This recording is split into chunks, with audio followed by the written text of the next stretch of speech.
Alors, très intéressant, la mort de Fidel Castro, parce que ça nous oblige à faire un bilan sur l'épopée castriste. C'est-à-dire sur, combien on dit 50 ans 50 ans de règne. On peut parler de règne, hein, y a pas de...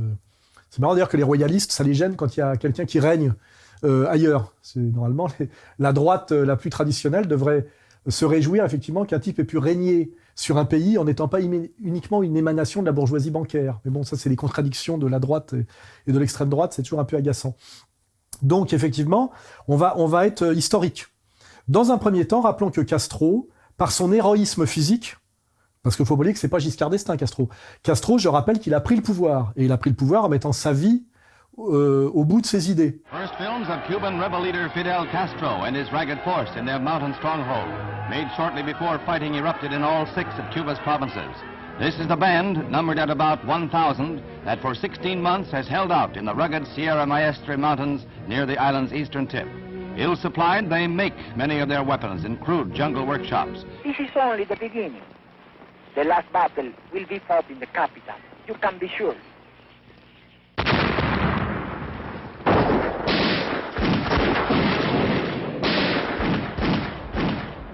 Les guérilleros parviennent à se procurer des armes et à s'emparer de celles détenues par le pouvoir. Et il a risqué sa vie. Et quand on prend le pouvoir, c'est pas forcément pour le rendre ou pour l'offrir. Quand on prend le pouvoir et qu'on l'a chèrement payé, c'est pour l'exercer. Hein, voilà. Donc déjà, moi, j'ai un très grand respect pour Castro, pour 2 choses. D'abord parce qu'il a pris le pouvoir dans une démarche éminemment virile et risquée. Ça, on peut pas lui enlever. Et que c'est pas les fiotasses qu'on a comme appareil et comme leader politique. La République vous défendra de toutes ses forces, parce que sans vous, elle ne serait plus la République. Nous devons faire de la lutte contre le racisme et l'antisémitisme une grande cause nationale. Et rappelons dans quelles conditions et dans quelle situation il a pris le pouvoir. Castro a pris le pouvoir dans une petite île qui s'appelle le Cuba, qui borde la côte est des États-Unis, c'est-à-dire au large de Miami. Et avant qu'il prenne le pouvoir, c'était une petite dictature militaire et en même temps le casino et le bordel de la bourgeoisie de la côte est américaine. Les Américains affluaient à Cuba. C'était le lieu de divertissement des personnalités riches et célèbres dans les années 50 et 40.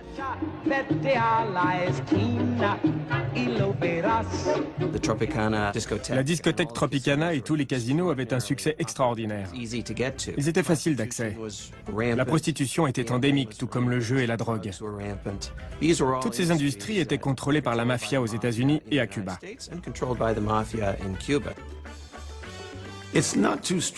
Il n'est pas exagéré de dire que la Havane était devenue une sorte de... comment dire, une sorte de bordel pour les Nord-Américains. Le bordel de Miami. Et ce bordel et ce casino étaient gérés par la mafia juive américaine, qui est la plus dégueulasse et la plus violente du monde. C'est pour ça qu'on montre toujours la mafia italienne. C'est comme ça Hollywood arrive à se cacher un peu derrière. Et qui était la mafia de Meyer Lansky.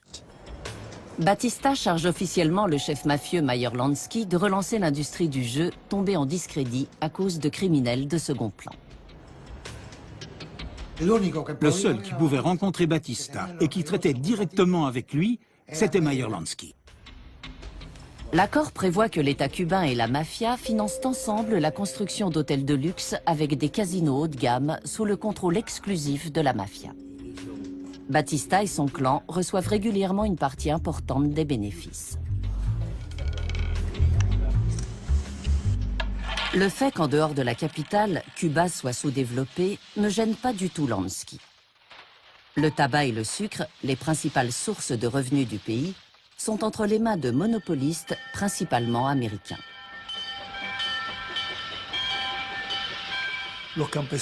Les paysans cubains mouraient de faim. Ils n'avaient pas le moindre lopin de terre à cultiver. La récolte de la canne et la production du sucre ne duraient que 3 mois. Les ouvriers agricoles et les ouvriers de l'industrie sucrière mouraient de faim. Ils empruntaient de l'argent à des usuriers à un taux de 20% et il fallait bien qu'ils remboursent. Ils n'avaient pas d'instruction. Il n'y avait ni école ni enseignant pour la majorité des 6 millions de Cubains. Donc Fidel Castro, qui est un déclassé, c'est-à-dire le fils de la femme de la bonne et en même temps d'un grand propriétaire terrien cubain. Cette histoire commence ici, au sud de Cuba, à Biran. en 1926, quand Fidel naît d'une relation entre Ángel, le maître du domaine, et une bonne. Bâtard, le Fidel. Mais ce n'est pas ce qui compte le plus à ce moment de sa vie. Ce qui compte d'abord et avant tout, c'est qu'il est le fils d'Ángel. La poste de Biran, c'est la poste d'Ángel. Le seul commerce, c'est le commerce d'Ángel. Le train de Biran, c'est le train d'Ángel. Les 11 000 hectares de canne à sucre, c'est à Ángel et à lui seul. Mais la vie facile n'a qu'un temps.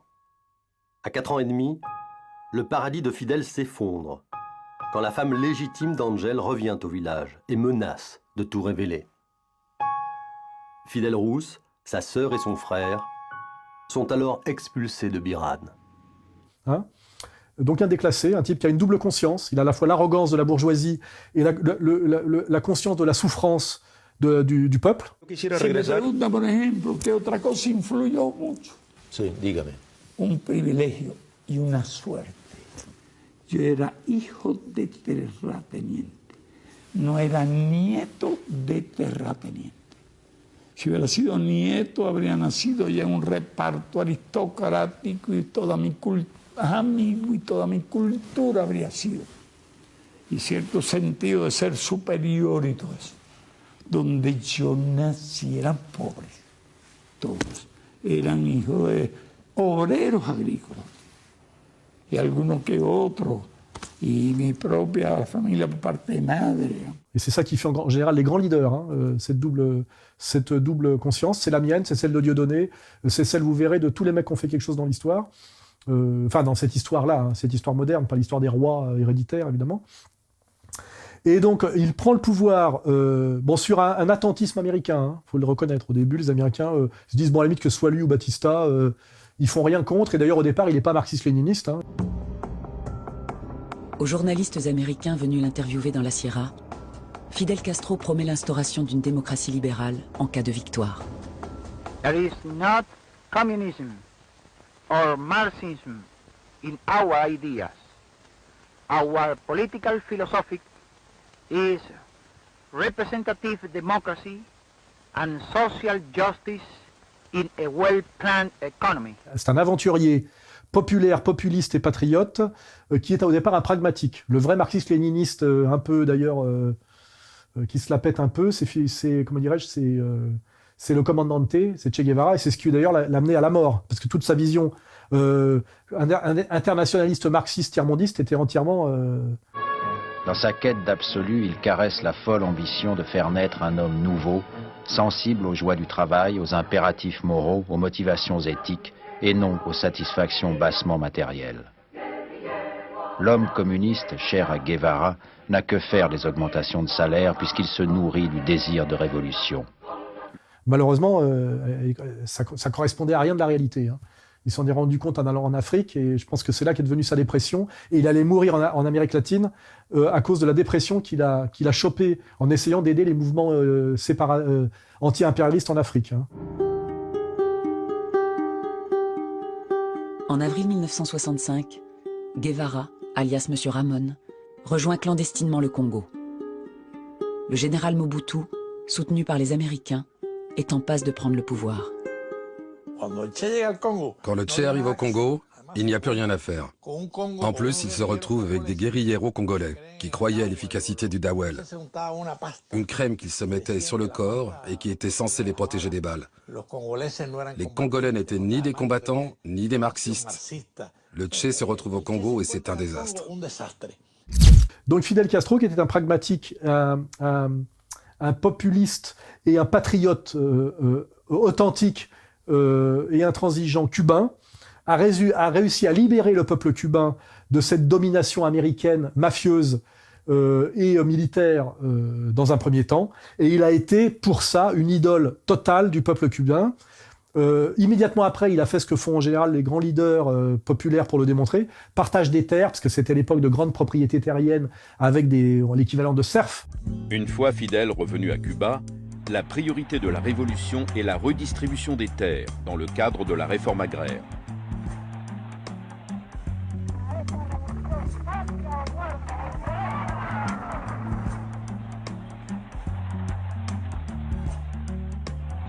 Batista, les étrangers possédaient 70% des terres cultivables. La plus grande part de l'industrie sucrière est entre des mains nord-américaines. On commence par l'expropriation de domaines modestes, tels que ceux qui appartiennent à la famille de Fidel. C'est pas pour rien qu'il avait une popularité incroyablement massive, qui fait que le pouvoir de Batista n'a pas pu se maintenir contre lui, parce que quand il a pris le maquis, il avait le soutien de toute la paysannerie profonde et de tout le peuple profond. Sans l'aide des paysans, nous aurions tous été tués, y compris Fidel, notre chef. Nous étions guidés par un réseau de paysans enthousiastes. Ils nous montraient volontairement le chemin et ils nous ont souvent évité de nous faire prendre en embuscade par les soldats du gouvernement. Les paysans découvrent que Castro a un programme. Donner la terre à qui la cultive et mettre un terme aux injustices sociales les plus criardes. C'est pour ça qu'il a pris le pouvoir avec une poignée de mecs. Exactement comme si demain, en étant très peu, on peut prendre le pouvoir sur le pouvoir illégitime français, parce qu'on a avec nous en réalité tous les corps constitués, tous les flics, tous les militaires, tous les mecs qui bossent, etc., etc. C'est comme ça qu'on peut faire une révolution en étant très peu, parce qu'en fait on a le peuple derrière soi. Ce qui est le cas malheureusement de tous les leaders fascistes. C'est pour ça que c'est un peu gênant pour les mecs de gauche. C'est pour ça qu'ils ne veulent pas pousser l'analyse trop loin, parce que c'est le cas aussi de Mussolini et c'est le cas d'Hitler malheureusement. Mais bon, donc à un moment donné, Fidel Castro prend le pouvoir et l'orgueil, la fierté du peuple qui retrouve enfin son autonomie par rapport à la tutelle américaine, ce qui veut dire par rapport à un pouvoir étranger qui aussi réduit le peuple cubain à la prostitution et au métier de service. Voilà. Donc ça c'est le premier temps cubain. Après, Fidel Castro, qui doit gérer un pays, a le problème effectivement d'être à la frontière des États-Unis, qui est la plus grande puissance impériale du monde, en s'émancipant de ce pouvoir impérial. Donc il est bien obligé effectivement de se poser la question des alliances pour faire perdurer sa révolution. Et là, dans le contexte de la guerre froide, assez rapidement, étant donné que les Américains lui laissent le pouvoir au départ, mais à condition que toutes les multinationales américaines gardent le pouvoir sur l'économie cubaine, ce qui est le cas du début de Cuba. Les Américains ne voient rien venir. Au printemps 1959, Castro entame une tournée triomphale aux États-Unis. Reçu en héros, le leader des rebelles se lance dans une opération séduction. Encore une fois, il rassure les Américains sur ses intentions. I know you are worried. First of all, if we are communists. And of course, I have said very clear that we are not communists. Very clear. Le Cuba, même si on enlève Batista, il reste quand même la domination américaine à travers toutes les sociétés de production qui sont toutes américaines. Donc à un moment donné, Castro pourrait simplement être un leader fantoche à qui on laisse le pouvoir, mais en fait qui est l'homme des multinationales américaines, comme souvent d'ailleurs des leaders pseudo-populaires en Amérique latine. Là, il est face à une question profonde, c'est que si réellement il veut être le pouvoir des Cubains pour un Cuba libre, il faut non seulement qu'il prenne le pouvoir par rapport à ce que représentait Batista, mais aussi sur l'économie cubaine. Et donc, il faut qu'à un moment donné, les Américains acceptent qu'ils nationalisent les multinationales présentes à Cuba. La réforme agraire a eu pour effet de nationaliser des propriétés américaines, des exploitations rurales. Environ un an après, le gouvernement cubain a ordonné aux raffineries de ne plus traiter que le pétrole brut en provenance d'Union soviétique. Or, 2 des raffineries étaient américaines. Elles ont tout d'abord envisagé d'accepter, mais Washington les en a dissuadées.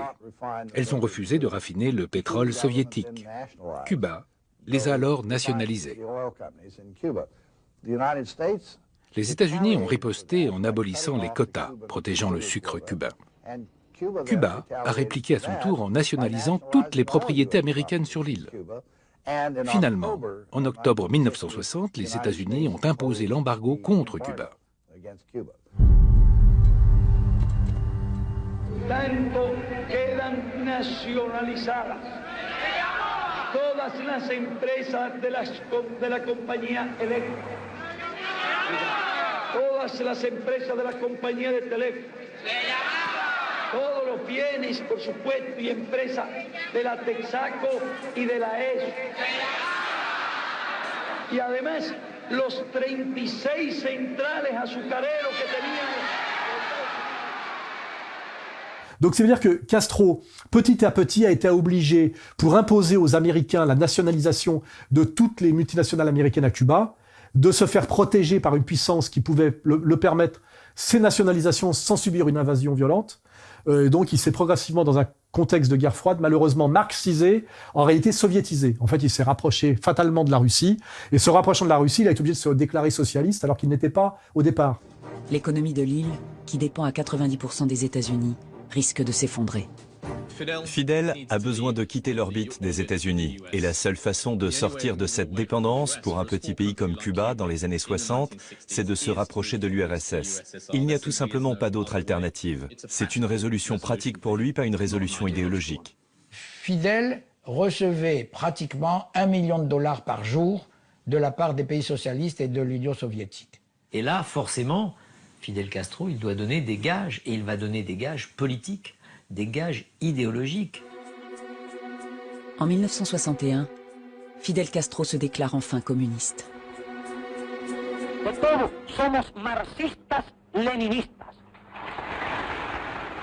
Donc dans un premier temps, il s'est russifié, puis après se russifiant, il a choisi une solution qui, à mon avis, est une mauvaise solution. C'est la mono-économie du sucre, car effectivement son deal, ça a été la Russie les protège militairement, mais leur file aussi toute l'économie transformée, et en fait le seul échange de Cuba, c'est de fournir du sucre. Dans les années 70 et 80, c'est sur le terrain de l'économie que Cuba doit livrer bataille. Des efforts colossaux sont faits pour industrialiser le pays et créer un partage des richesses malgré le blocus toujours imposé par les États-Unis. Cuba dépend alors d'une seule culture, celle de la canne à sucre. L'Union soviétique promet de lui acheter toute sa production. Fidel montre lui-même l'exemple pour encourager son pays à atteindre de meilleurs rendements agricoles. Donc en fait, il a empêché le développement économique de Cuba et il est tombé dans une mono-économie entièrement liée à la Russie. Tout n'est pas noir, bien sûr, mais 21 ans de régime révolutionnaire n'ont pas permis, en tout cas à Fidel Castro, de sortir son pays de l'ornière économique. Et cela, malgré une aide financière substantielle du grand frère soviétique, 8 millions de dollars par jour. Moscou continue de racheter le sucre cubain 4 fois plus cher qu'au cours mondial, et cela pour éviter une catastrophe économique qui serait fatale pour le régime de Fidel Castro. Le sucre constitue en effet 85% des exportations cubaines. C'est l'Union soviétique aussi qui fournit des camions, des tracteurs, de l'outillage lourd et elle équipe gratuitement l'armée cubaine. Ce qui fait que ça a fonctionné tant que la Russie était debout. Et je pense que là, c'est l'époque, on va dire, la belle époque, effectivement, de Cuba, où il y a une montée sociale objective, alphabétisation, baisse de la mortalité. Le paradoxe de l'indépendance de Cuba, qui vit grâce au soutien de l'Union soviétique, conduira Fidel à jouer les équilibristes pendant 30 ans. L'aide soviétique aura permis à Cuba de rester à la pointe du progrès dans le domaine de l'éducation et de la santé. Elle aura aussi rendu possible le développement du sport et des sciences et la diversification industrielle. L'exemple de Fidel Castro a montré à des milliards de pauvres gens à travers le monde qu'un pays très pauvre pouvait se débarrasser de ses maladies, de son ignorance, de la corruption et de la misère comme celle qui régnait sous Batista. En quelques années seulement, Cuba a éduqué tous ses enfants. Elle a créé un système d'enseignement complet dont toute la société a bénéficié. Et malheureusement, au fur et à mesure que l'URSS s'effondre comme puissance économique, on arrive à ce qu'on appelle la période spéciale. C'est qu'à un moment donné, Cuba perd en grande partie son protecteur militaire et intégralement sa réalité et son équilibre économique. Et là, on arrive à la période spéciale et il ne reste plus à Cuba que l'orgueil de l'indépendance. Estamos en periodo especial, un periodo difícil, un periodo uno de los más difíciles de nuestra historia. ¿Por qué? Porque no hemos tenido que quedar solos frente al imperio, solitos. ¿Y qué hacía falta para quedarse solo frente al imperio? Hacía falta unidad, pero hacía falta valor, hacía falta patriotismo, habría falta espíritu revolucionario, un pueblo débil, un pueblo blandengue, un pueblo cobarde, se rinde y vuelve a la esclavitud. Pero un pueblo digno, un pueblo valiente como nosotros no se rinde y no vuelve jamás a la esclavitud. Et c'est sûr que cet orgueil de l'indépendance est très beau pour nous qui le contemplons de l'extérieur en regardant Castro, etc. Mais pour le peuple cubain qui vit quotidiennement la réalité cubaine, ils en ont peut-être un peu marre d'incarner la fierté cubaine et ils aimeraient un peu plus des étagères avec des produits à pouvoir consommer au quotidien.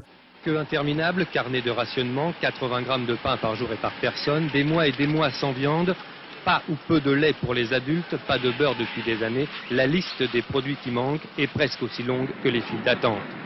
C'est cette situation qui pousse les balseros à prendre la mer. Fidel est un grand stratège en politique internationale pour les questions fondamentales. C'est un grand leader. Dans ce domaine, il prend des décisions très opportunes, mais il ne résout absolument pas les petits problèmes domestiques du pays. Et là, je reconnais qu'à partir de ce moment-là, pour que Castro se maintienne au pouvoir, il est obligé de gérer la colère populaire, qui est la colère de la, comment dirais-je, des restrictions. Hein. Et là, ça devient un peu moins spontané l'adhésion du peuple à ce que représente Castro. Et donc là, soit il abdique et quelque part il laisse Cuba devenir le bordel et la putain de l'Amérique et les multinationales revenir pour faire des Cubains des esclaves, soit effectivement il est obligé d'être un peu plus dans un régime autoritaire et de restriction pour maintenir effectivement le cap d'un Cuba dont il ne reste plus que la fierté au niveau international.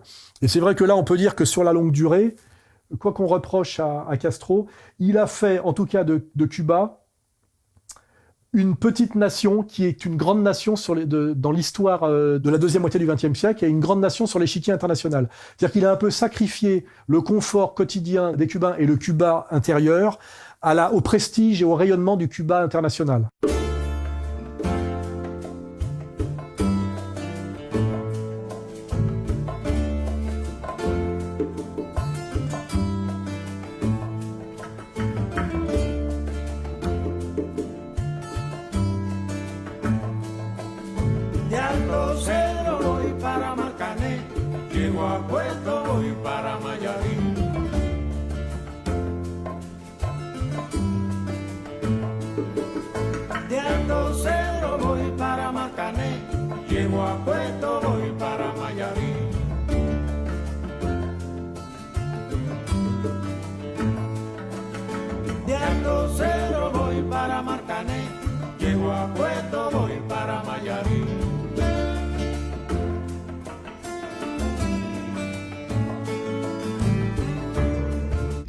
Pour un patriote cubain qui a une conscience politique et une fierté, il se dit c'est globalement positif. Pour un Cubain, c'est-à-dire une gonzesse, un petit jeune sans culture ou avec une vision plus immédiate de la vie quotidienne, eh ben c'est un peu un sacrifice qui est exigé et auquel il n'adhère pas forcément. Et c'est pour ça qu'on voit à un moment donné beaucoup de Cubains partir à Miami.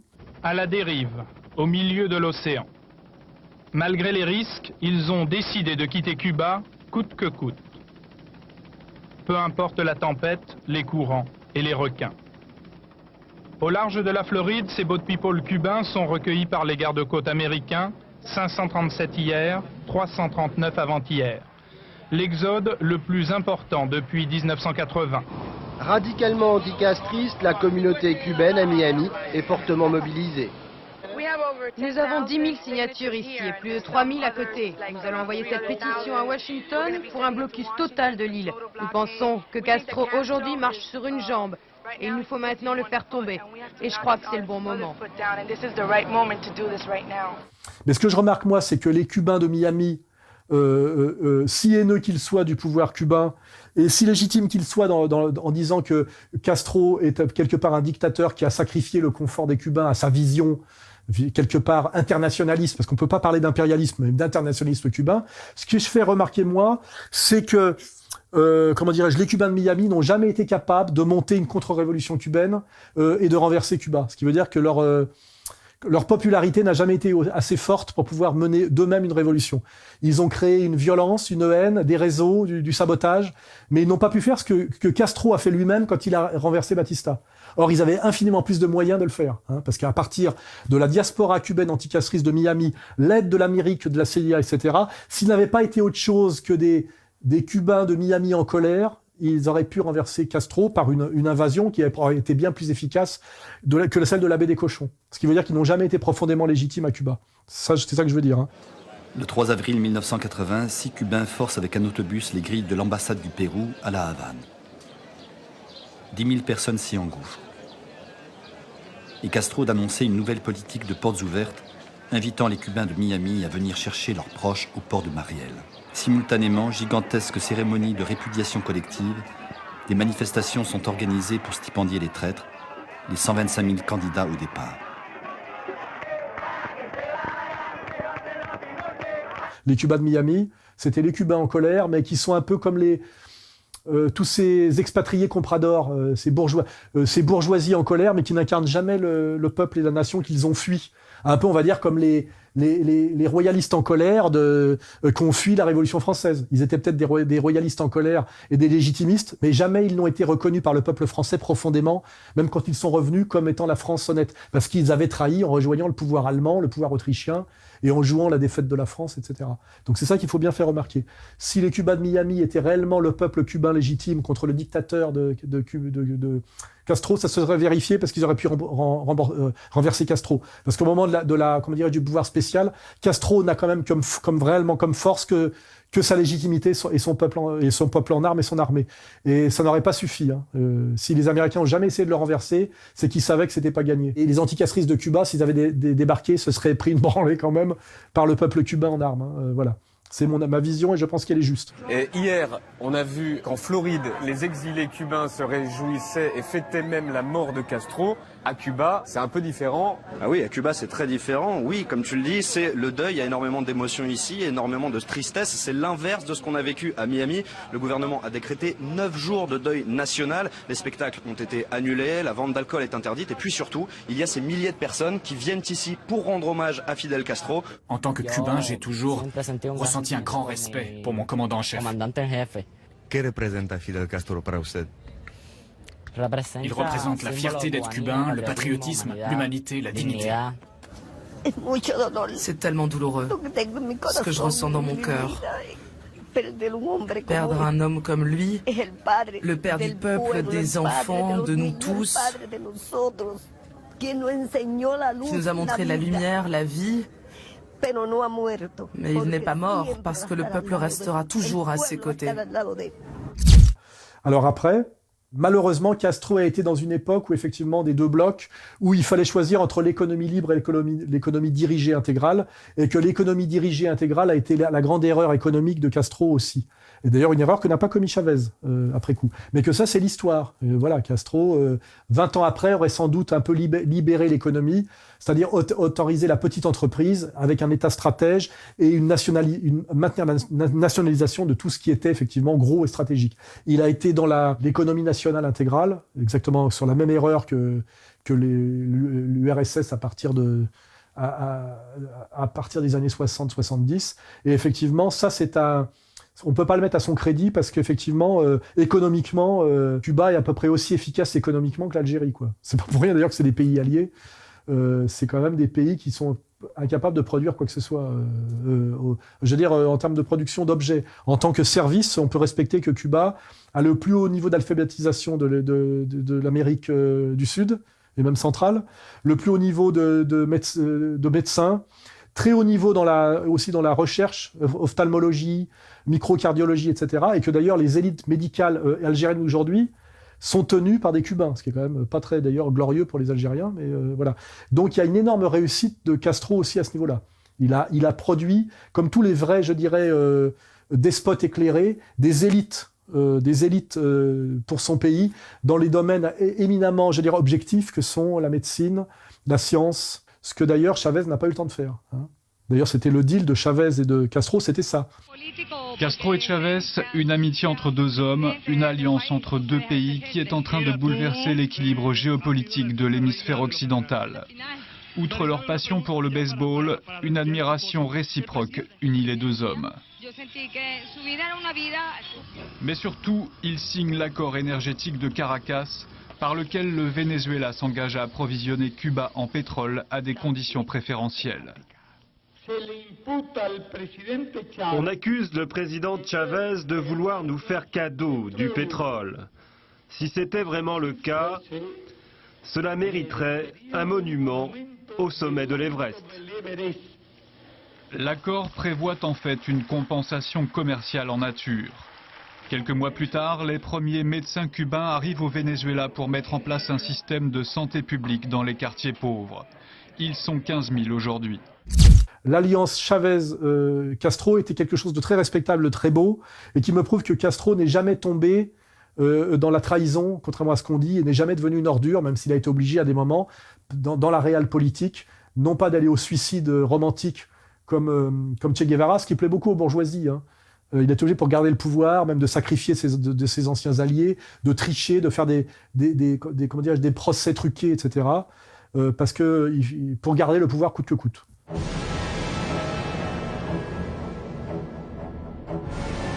En 1989, les États-Unis apportent la preuve de l'implication du gouvernement cubain dans le trafic de drogue. Castro est obligé de prendre les devants.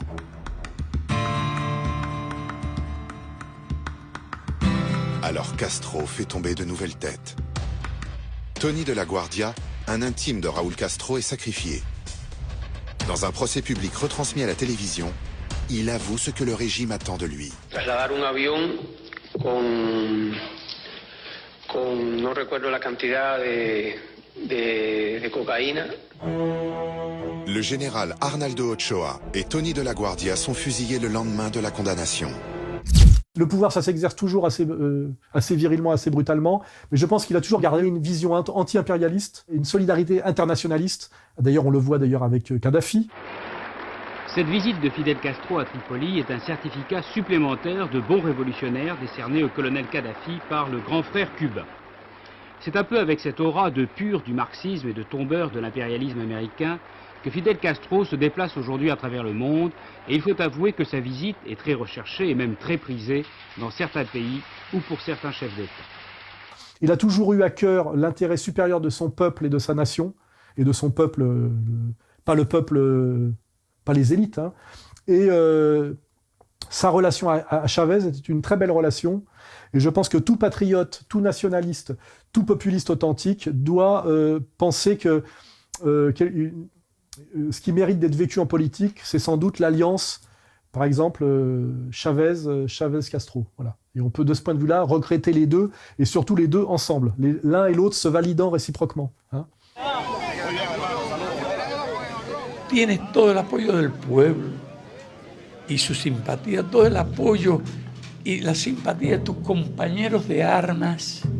Y por eso dije, y no era intención ninguna de halagarte, tú sabes bien como yo soy, que tú no tenías sustituto en este momento, en este país. Y entonces precisamente porque queremos que tú salves a muchos niños y ayudes a millones de personas y hagas toda la justicia que hay que hacer en este país, en este hemisferio donde tú tienes un prestigio y creciente influencia. Es en eso lo que yo pienso. El destino te ha dado esta responsabilidad y yo no te pido mucho. Yo te voy solo a repetir a nombre del pueblo venezolano aquella frase de Martí: Fidel, para ti, para toda Cuba, dándote las gracias por tu tiempo, por tu afecto, por ese amor de hermanos. Amor con amor se paga, hermano. Muchas gracias.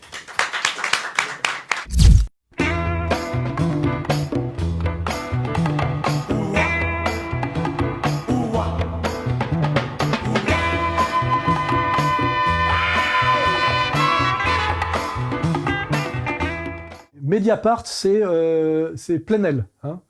C'est-à-dire les réseaux trotskistes qui ont fait du monde de Beuve-Méry un truc entièrement au service du pouvoir oligarchique. Je rappelle que Plenel, qui joue un peu à la Vierge pure sur Internet avec Mediapart, est celui qui, dans les années 90, au service, comme le disait Mitterrand, du pouvoir atlantiste, puisque Mitterrand disait que c'était un agent américain, hein, a détruit effectivement le journalisme honnête. Dans la face cachée du Monde, Pierre Péan et Philippe Cohen, deux journalistes, entendent démontrer ce qu'ils appellent les turpitudes du Nouveau Monde, contre-pouvoir abusif, disent-ils d'abord.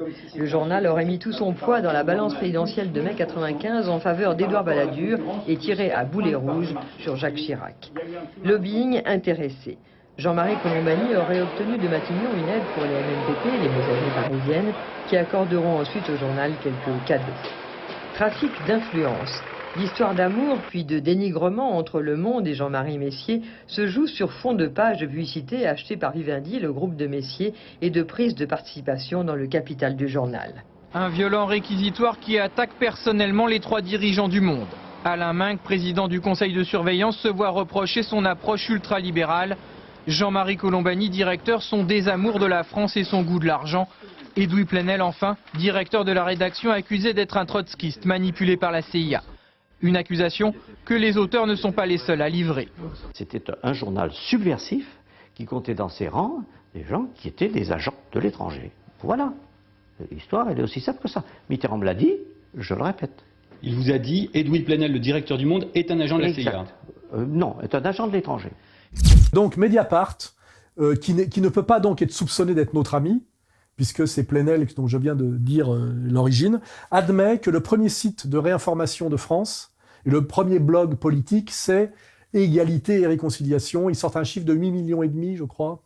Je ne sais pas si c'est 8,5 millions de visiteurs. Sur les 10 sites politiques français les plus visités, 7 appartiennent à la fachosphère. Largement en tête, on trouve le site Égalité et Réconciliation, dont le patron Alain Soral a été condamné à de multiples reprises pour antisémitisme.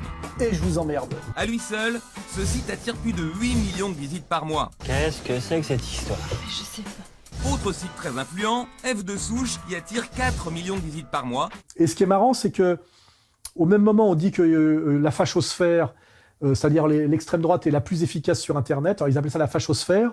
Mais alors, ils disent que le navire amiral de la fachosphère, c'est F de Souche. F de Souche, c'est le navire amiral des sites d'extrême droite. Français de souche, 4,5 millions de visiteurs par mois. Voilà, c'est un peu le navire amiral de la fachosphère. Qui sont sur une ligne, en réalité, assez nouvel ordre mondial, c'est-à-dire conflit de civilisation, alors que F de Souche fait 2 fois moins de clients, on va dire, je sais pas comment dire, de followers que nous. Ce qui veut dire en fait qu'inconsciemment, ils osent dire que nous, en fait, on est 2 fois au-dessus que la fachosphère, mais donc on n'est pas dans la fachosphère. C'est ça que ça veut dire, parce qu'en réalité, Égalité et Réconciliation, c'est pas la fachosphère. C'est pour ça qu'ils ont du mal à... Ils nous disent on est les premiers, mais finalement, le deuxième est le leader. C'est parce qu'en fait, ils admettent qu'on n'est pas dans la fachosphère. Et ce qui est bien. Mais on est le leader de la réinformation authentique. Voilà. Parce que la fachosphère, ça peut pas être tout à fait la réinformation indépendante. Parce qu'en dernière instance, ils se font récupérer par le système, même s'ils n'en ont pas vraiment conscience. Donc, fort de ce constat, et fier de ce constat, aujourd'hui, sachant que les élections arrivent et que c'est un combat politique à mener, qui va être mené de manière absolument... par la désinformation systématique par le système. Nous avons donc un rôle, un rôle nécessaire à jouer, qui est d'essayer de maintenir la contre-attaque, c'est-à-dire la vraie information pendant cette période électorale qui arrive, qui a déjà commencé avec les primaires. Et donc non seulement nous sommes très fiers d'être le premier site de réinformation de France, mais nous allons travailler à grandir et à nous renforcer. C'est pour ça que nous avons lancé RFM récemment, et que nous allons renforcer, le département radio, et être de plus en plus présents sur la radio. Et nous allons lancer aussi une application pour être sur smartphone. C'est-à-dire nous allons faire ce que nous pouvons faire en tant que médias indépendants, continuer à grandir sur Internet. On a bien admis que Trump avait gagné par Internet contre Hillary Clinton et les médias mainstream. Continuer à accompagner cette révolution nationale par le travail Internet, puisqu'effectivement ça correspond à ce qui est décrit aux États-Unis et même ailleurs, c'est que Internet est le lieu de la résistance au nouvel ordre mondial. Dans un pays où 44% des électeurs ne s'informent que par Facebook, la stratégie de Trump est impressionnante d'efficacité. La lame de fond échappe totalement aux médias traditionnels. Ils sont près de 200 à soutenir Hillary Clinton. Tous les sondages la donnent gagnante. Le résultat de mardi est un tremblement de terre. Et donc nous allons renforcer encore et augmenter la radio, bien améliorer la présentation du site pour qu'on voit bien la partie adhérents militants et la partie réinformation agence de presse, faciliter effectivement l'accès à tout ça, faciliter un moyen de nous aider, soit en force humaine, soit en dons, parce qu'effectivement on n'est pas très efficace. C'est bien de voir qu'on est les premiers alors qu'on n'est pas des super bons en marketing, parce qu'on est d'abord des militants politiques, des intellectuels, et on n'est pas des marchands, mais on essaie d'apprendre les méthodes d'efficacité. On n'a pas le choix avec les condamnations, et avec aussi les rivaux et avec les faux dissidents qui viennent sur le net, et les médias mainstream qui viennent sur le net pour nous concurrencer sur le net. Alors c'est quoi la théorie du complot ? C'est quand un groupe de personnes refuse l'explication officielle d'un événement en disant que les gens au pouvoir mentent. Pourquoi mentiraient-ils ? Pour cacher des choses très graves, disent les complotistes. Alors, c'est très simple, donc il suffit de taper Decodex Google Chrome dans Google. Ajouter l'extension, ça prend 2 petites secondes, c'est comme ça. Par exemple, alors là on est sur du rouge, on retrouve le site du polémiste antisémite Alain Soral, Égalité et Réconciliation. Et puis il y a les oranges. Alors attendez, sur le rouge, qu'est-ce que ça dit Alors oui, ce c'est ce que vous site disiez tout à l'heure. diffuse régulièrement de fausses informations, des articles trompeurs. Restez vigilants. Et enfin, le numéro 1, Égalité et Réconciliation. Fondé en 2007, le site de l'association que préside Alain Soral est aujourd'hui le site d'extrême droite le plus consulté en France. Essayiste, ancien membre du Parti communiste français et du comité central du Front National, quel parcours! On voit aussi des types qui montent des blogs comme le mien. On a déjà Michel Onfray qui a commencé avec le canapé rouge. Lui, c'est un fauteuil rouge. Et puis maintenant, on a Mélenchon. Bon, les amis, voilà que c'est le 10e numéro de la revue de la semaine. On commence par un grand coup de clairon, parce que cette semaine, on a atteint les 100 000 abonnés à cette chaîne YouTube. Abonnez-vous, on va essayer de contourner le système médiatique officiel en créant un autre, quelque chose du jamais vu dans ce pays. Tous viennent faire des vidéos du mois ou des Soral répond, comme moi. Donc c'est assez flatteur, mais il faut que je fasse gaffe aussi de ne pas me faire bouffer par des faux dissidents. On sait que Soral, par exemple, pour prendre un exemple comme ça, personne ne va chez Soral pour avoir de l'information factuelle vérifiée, de toute façon. Donc quand on cherche, on voit qu'à part derrière Égalité Réconciliation et quelques autres, mais qui sont classés bien plus bas que nous sommes les seuls qui sont rivalisés avec les médias officiels à n'être pas entièrement sous le contrôle des pharisiens. Voilà. Et par exemple, quand vous tapez le mot égalité, vous tombez sur le site d'Alain Soral, Égalité et Réconciliation. Et vous ne tombez pas sur le site de la République française, Liberté, Égalité, Fraternité. Ça montre bien qu'avec, qui sont plus à la marge d'Internet, qui sont arrivés au centre. Par ailleurs, il n'y a plus seulement la forme qui subsiste avec des gens comme Alain Badiou, par exemple, de l'intellectuel normalien, agrégé de ceci et de cela, philosophe ou je ne sais quoi, ou même historien. Non, aujourd'hui, il y a des intellectuels qui s'appellent Alain Soral. Je suis désolé, on en pense qu'on en veut. Un certain nombre d'intellectuels de blogs qui ont leur blog ou qui sont présents à la télévision. Ce sont des intellectuels. J'ai pas de compteur GGR à mesure. Parce que vous prenez pas, vous le dites pas, mais moi, voilà, je le dis, c'est des êtres effrayants. C'est une fierté, c'est absolument nécessaire au combat national et au combat même, je dirais, simplement de libération authentique. Et nous allons vous aider, effectivement, à nous aider, à grandir, en devenant de plus en plus efficaces par notre présence et aussi par notre efficacité marketing sur le net. Voilà. Je pense que ça suffit, non ?